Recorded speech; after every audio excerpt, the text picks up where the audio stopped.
Stop living like a guest in your own life. Your spine knows a straighter posture. Your voice finds a lower register. You no longer seek approval to burn with intensity. And when your waiting ceases, the cosmos stops holding its breath. This is not a suggestion. It is a direct order. If you are hearing this now, a part of you is already standing up. You have lingered in the shadows long enough. That hollow quiet inside you, that persistent stirring, it isn't confusion.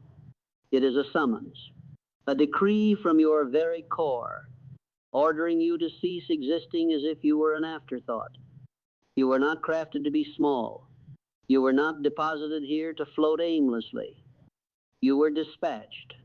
And the source that dispatched you offers no apologies for its potency. The individual who absorbs these words with respect, who studies them until they rewrite his internal constitution, he will not merely improve. He will become living evidence of intention, moving with lucidity, operating with authority, completing a work that eternity initiated. Listen closely, because the instant you accept this reality, you will cease to amble as a mere person. You will advance as an emissary. You have spent too many years acting as a lesser version of the entity you were meant to embody. You have yielded to apprehension for too long. You have stalled in the gloom of uncertainty. But now, the call of destiny speaks to you.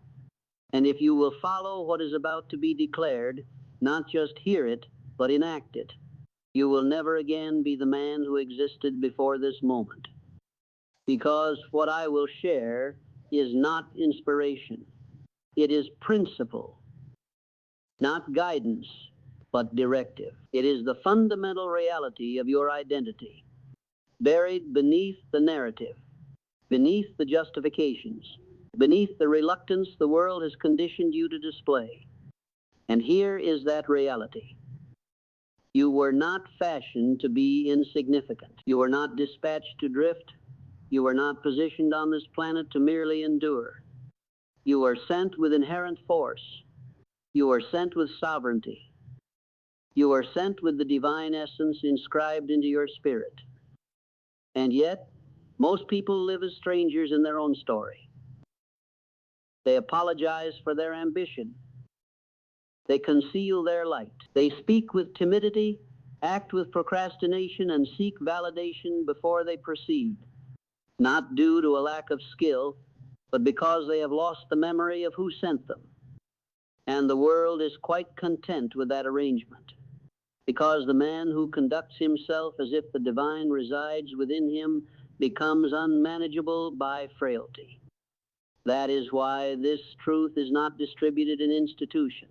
It is not broadcast in the media, not celebrated in crowds. When a man starts to operate as if a celestial force lives inside him, he becomes ungovernable by fear. He ceases to heed the static. He no longer lingers for backup. He no longer serves anxiety. He begins to move differently, communicate differently, create differently. And the moment such a man emerges, structures built on disorientation start to tremble. You must comprehend this. Infinite wisdom is not distant. It is not concealed. It is not lingering in the atmosphere. It is within you.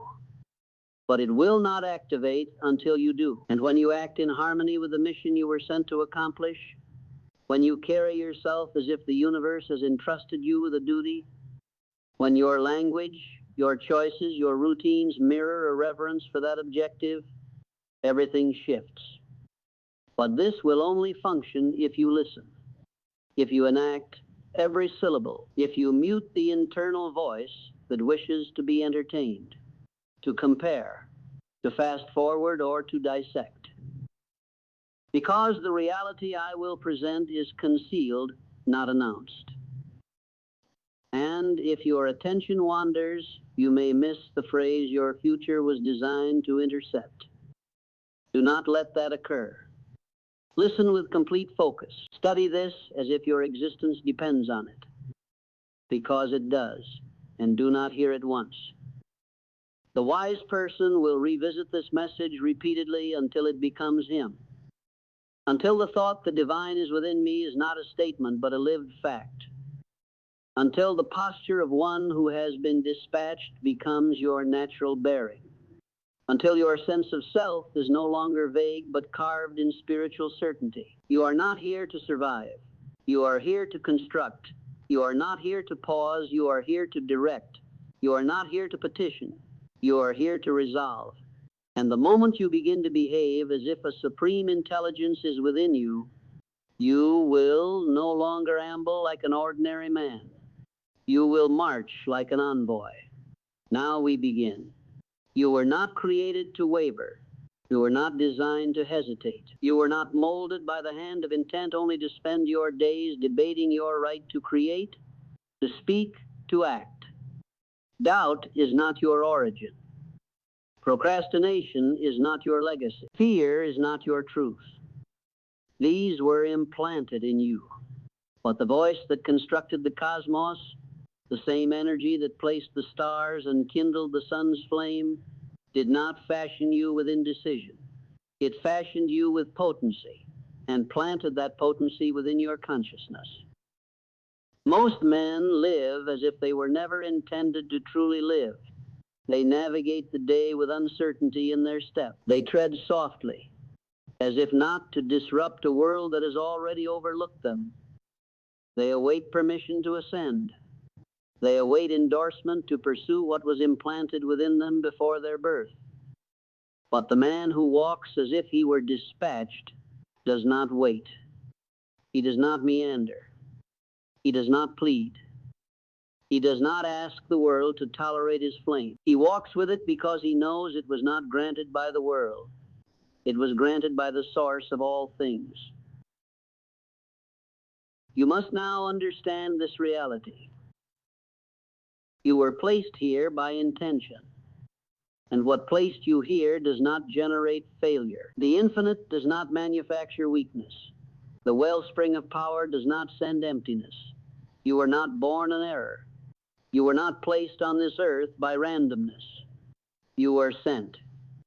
And if you are sent, then within you resides something greater than personality, greater than schooling, greater than circumstance, something timeless, something sacred, something demanding manifestation through you. The reason so many feel adrift is not because they lack chance.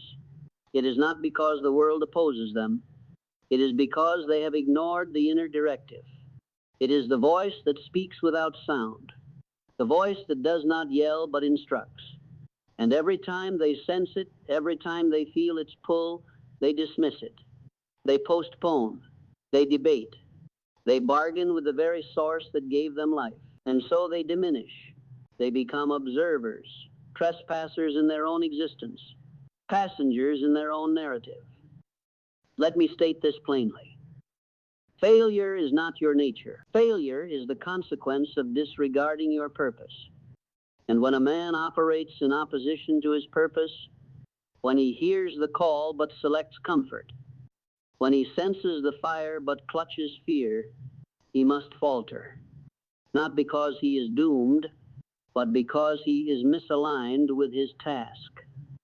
There is a law that governs the ascent of every person. You must walk as if the cosmos sent you, not with arrogance, but with sacred authority.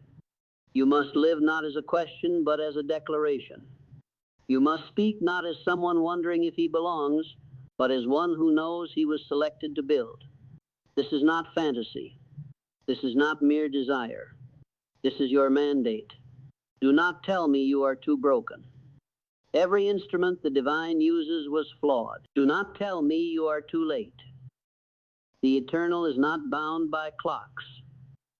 Do not tell me you need to feel more prepared. Obedience has never demanded comfort. It only demands alignment. And once you align, provisions materialize. Power circulates. Openings arrive, not because the world transformed, but because you did. Consider the example of Abraham Lincoln. He was not the man the world anticipated. He was ridiculed, disregarded, defeated. He lost campaigns. He faced disgrace. He endured public contempt. But he obeyed the inner command. He did not walk as a mere politician. He walked as a man of conviction. He did not speak to gain approval. He spoke to fulfill his duty. His strength was not found in tactics, but in the moral blaze that burned in his heart, placed there by something greater than popularity. Lincoln did not succeed because the world was ready. He succeeded because he walked as if destiny moved alongside him.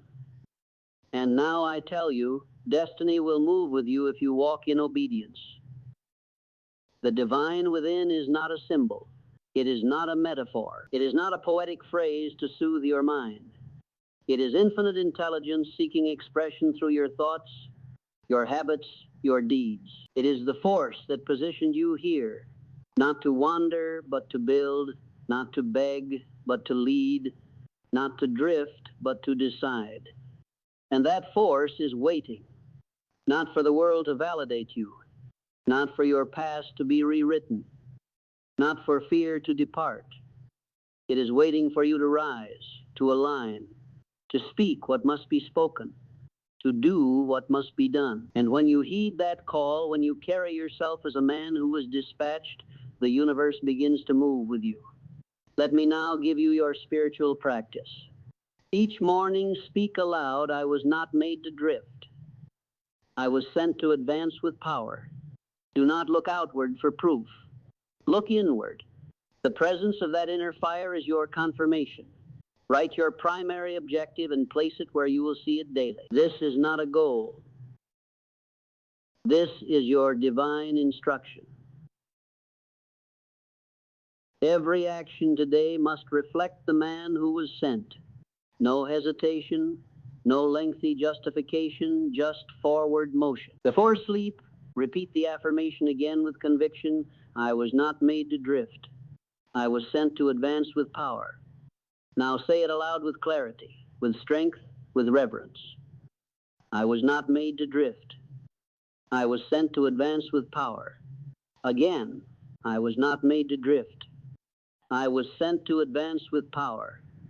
Let these words become your command. Let them silence the voice of your former self. Let them cancel the doubt, the delay, the guilt, the shame. Because you are not here to carry shame. You are not here to rehearse pain. You are here to walk in purpose, to think with sovereignty, to act as if the cosmos is observing, because it is within you. You are the builder now, not someday. Now. You are the voice now, not when you feel prepared. Now. You are the one sent to carry this message into every room, every hour, every choice. And the only question that remains is this: will you heed the summons, or will you debate with it? Because the power has already been granted. The law has already been inscribed. The voice has already spoken. Now go, obey, build, and walk as one who was sent. The potency you seek does not land upon the passive. It does not flow to the man who waits for perfect circumstances. Infinite intelligence, that unseen force governing all creation, is not concerned with your feelings or your anxieties. It is concerned only with your movement. The spiritual law is this: belief must be validated through action. You may speak of faith, write of purpose, dream of grandeur, but if you do not act, your belief is not genuine. Faith without movement is not humility. It is defiance. It is a quiet refusal of the purpose implanted inside you. It is the transgression of delay dressed as caution. You are not sent here to wait. You are sent to build. You are not sent here to question your power. You are sent to wield it. The man who walks as if the universe walks with him unlocks gates of provision, not due to privilege, but because he acts before evidence appears. You must understand this law. Action confirms belief. Waiting denies it. If you claim to believe but refuse to move, your subconscious records that contradiction. And since it does not argue, it simply complies. You begin to shrink. You begin to hesitate more. You begin to act less. And soon, belief itself is no longer a seed, but a distant memory. But the man who moves even while afraid, even while unsure, begins to multiply his own strength, because movement attracts power. Boldness triggers response. The cosmos honors the man who honors his purpose by walking in it. Do not confuse stillness with wisdom. There is a time for reflection, yes, but reflection must always lead to decision. And decision, if genuine, must be followed by action. The law of growth activates the moment you obey. Look at Thomas Edison. He did not wait for the perfect blueprint. He did not require applause. He did not demand certainty. He simply believed in what he saw in his mind. And because he believed, he acted. Over 10,000 unsuccessful attempts. But every time he moved, every time he worked, every time he tried again, he was confirming belief. And eventually, belief turned into result. Vision became invention. Imagination became history. And you are no different. You carry within you the same creative power. You have been visited by the same infinite intelligence. You are not waiting for a miracle. You are the miracle when you begin to move. But if you disobey this law, if you continue to speak without action, to plan without execution, to pray without pursuit, you will remain where you are. Not because you are cursed, but because you did not act. The world yields to the man who does not wait. It watches the one who does not hesitate. It responds to the man who moves, not with panic, but with conviction. You must now become that man. The one who walks forward even when the path is obscured. The one who builds before he sees the reward. The one who trusts the inner voice more than the outer noise. Let me restate the law. Action confirms belief. Waiting denies it. And I give you now the discipline that will transform your life. Each morning, write one action aligned with your primary objective and take it. When hesitation speaks, repeat aloud, I walk in obedience. I move before I feel ready. I walk as if the cosmos moves with me. Record your proof daily. You must show your mind that you are not a man of delay. Do not explain your action to the hesitant. Their permission is not your requirement. You may say, but I'm afraid. Good. That means the command was clear. Fear is not a stop sign. It is simply the echo of the old self dying. And the only cure for fear is not comfort. It is obedience. Now say this aloud with conviction. I walk in obedience. I move before I feel ready. I walk as if the cosmos moves with me. Again. I walk in obedience. I move before I feel ready. I walk as if the cosmos moves with me. This is not a phrase. It is your new rhythm. It is your law. It is your identity.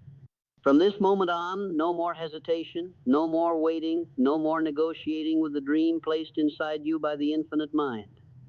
Now you move. Now you obey. Now you act. And when you do, watch how the universe follows your steps. You cannot carry divine power with a divided mind. You cannot walk in authority while entertaining every voice, every fear, every contradiction. The man who has been sent must protect his thought with the same intensity a sovereign guards his throne, because thought is the seat of your authority. And if your thought is polluted, your actions will betray you. Most men do not fall because of failure. They fall because their thinking was unguarded. They permit every suggestion to enter. They allow every doubt to speak. They open the gates of their inner world to the noise of the outer world and wonder why their power fades. But the man who has been sent, the man who walks as if the voice of the divine speaks through him, does not treat his thought casually. He disciplines it. He commands it. He directs it. And in doing so, he becomes unshakable. Let me now give you this law. Controlled attention is the bridge between infinite intelligence and definite achievement. If your mind is open to every noise, every fear, every imagined threat, then infinite intelligence cannot speak clearly. The divine cannot move through clutter. It cannot direct a distracted mind. You must now ask yourself this question daily, hourly, moment by moment. Does this thought honor the call that lives within me? If yes, then you think it. You speak it, you obey it. If no, it is rejected, removed, and replaced. No emotion, no argument, no explanation. You are not here to negotiate with limitation. You are here to build from obedience. This is the practice of the man who has been sent. Consider the example of John D. Rockefeller. During the great financial panics that shook the world, while others collapsed under fear, Rockefeller remained still, calm, focused, controlled. He did not absorb the panic.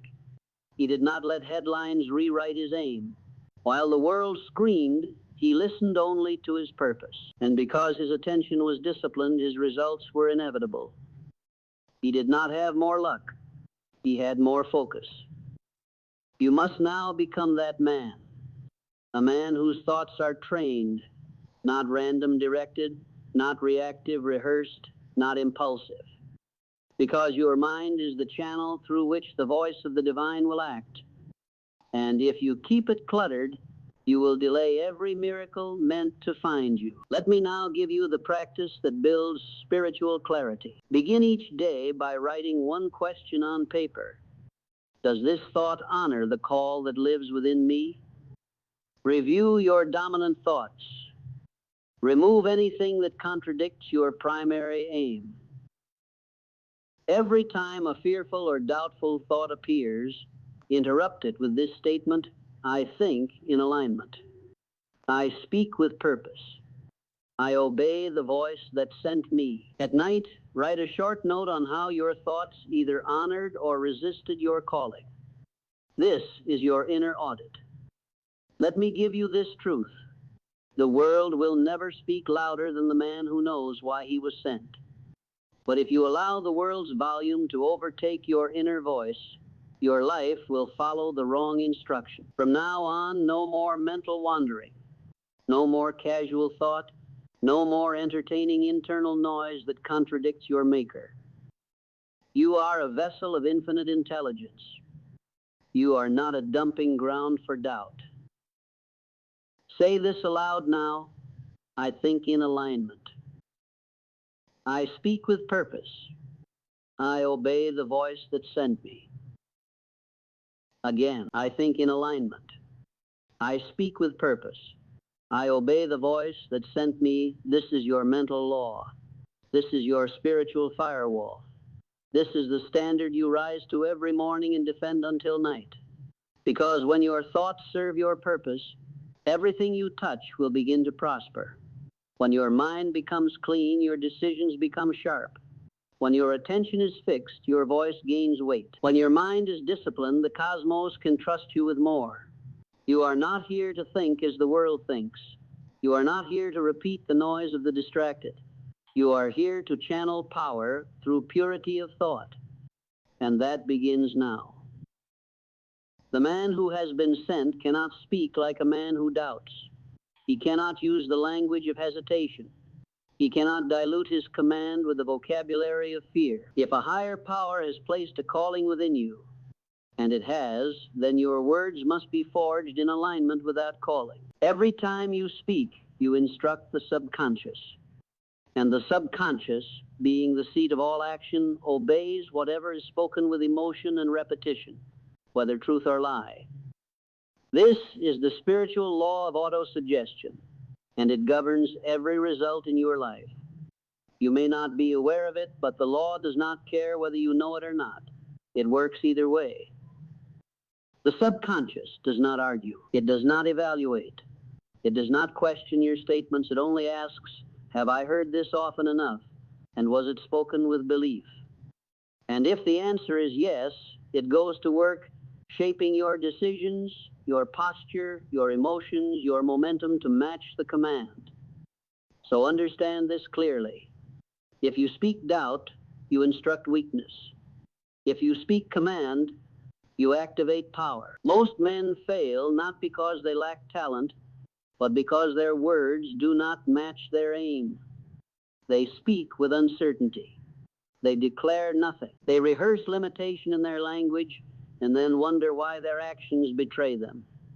They say, I hope, and the subconscious obeys hesitation. They say, I'll try, and the subconscious receives permission to retreat. They say, maybe, and so they never become certain. But the man who walks as if the cosmos sent him must speak differently. His words carry the tone of decision. His mouth reflects the mind of a man who has been commanded. He does not hope, he declares. He does not wish, he instructs. He does not explain, he affirms. Let me now give you the identity script. This is not poetic language. This is a spiritual decree, and it must be spoken aloud every morning before the world has a chance to contradict it. I am the man who was sent to build. I speak with power. I act with finality.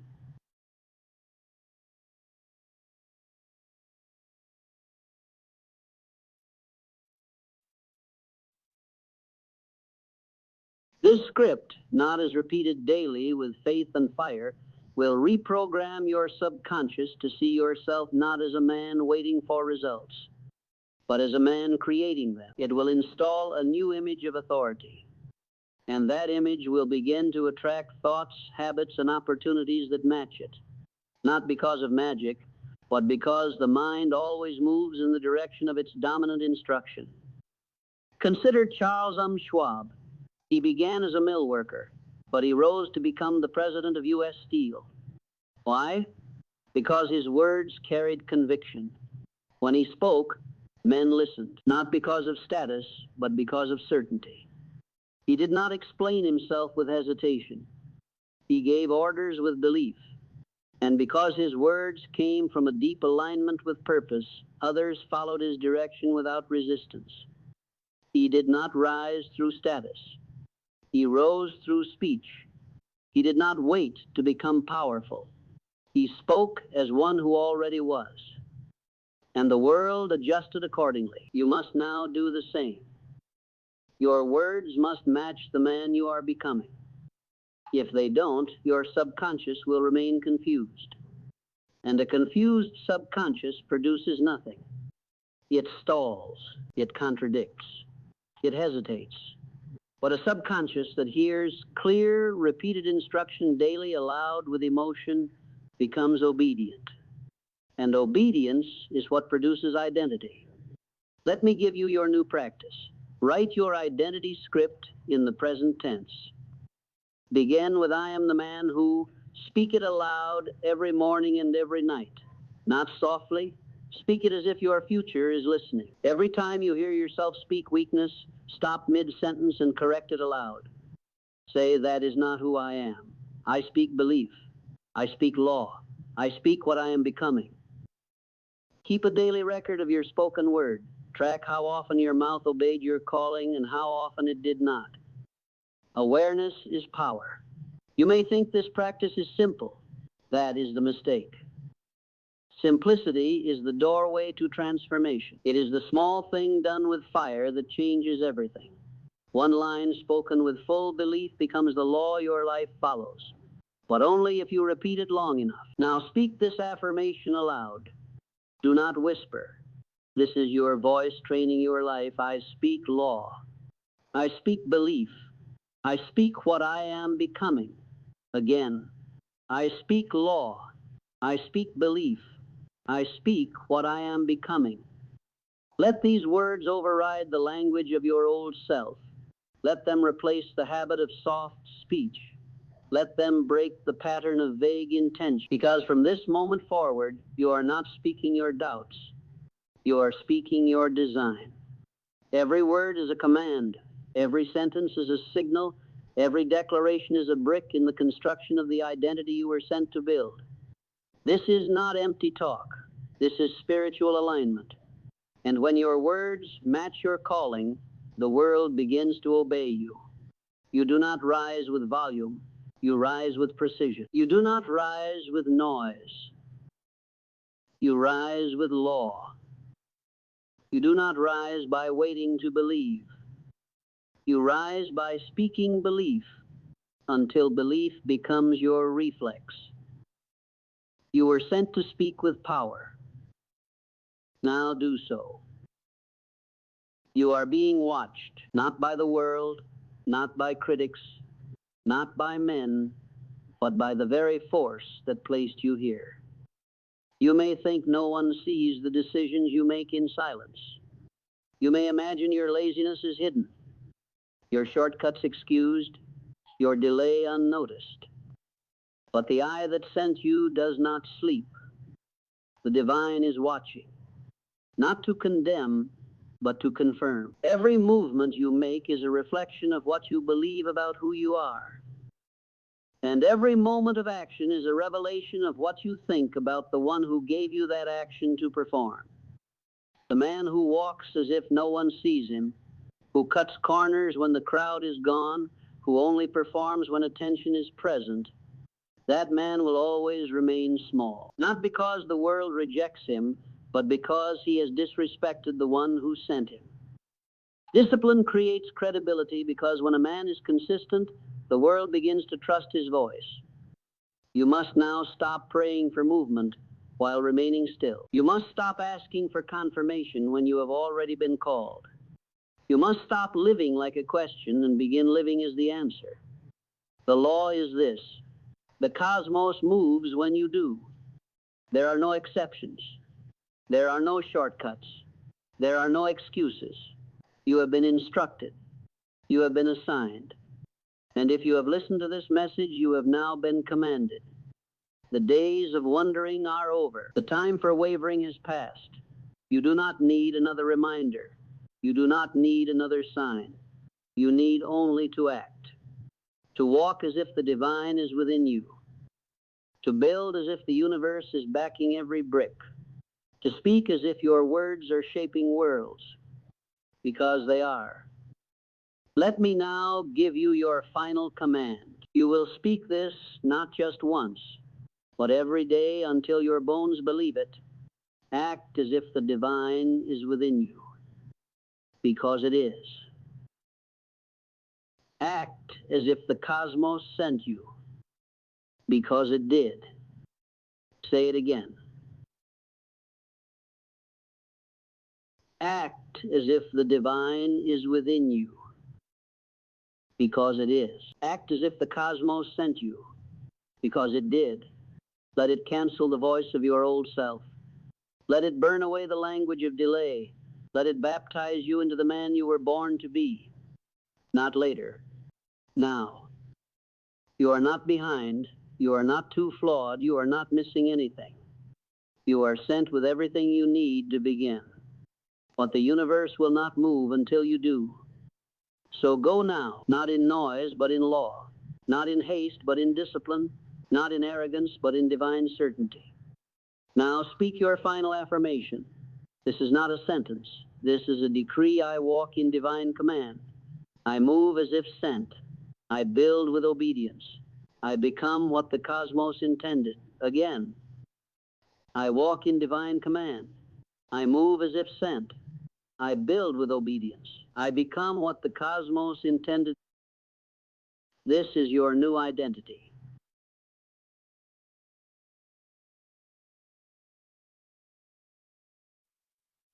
You are not a man who wonders. You are not a man who wavers. You are a man who walks with purpose, with power, with presence. From this day forward, everything you touch will rise, because you no longer wait for the cosmos to move. You are the movement. And now it begins.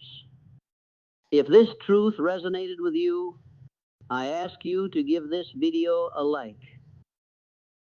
It helps this channel winds of thought carry this message further. Thank you for your time.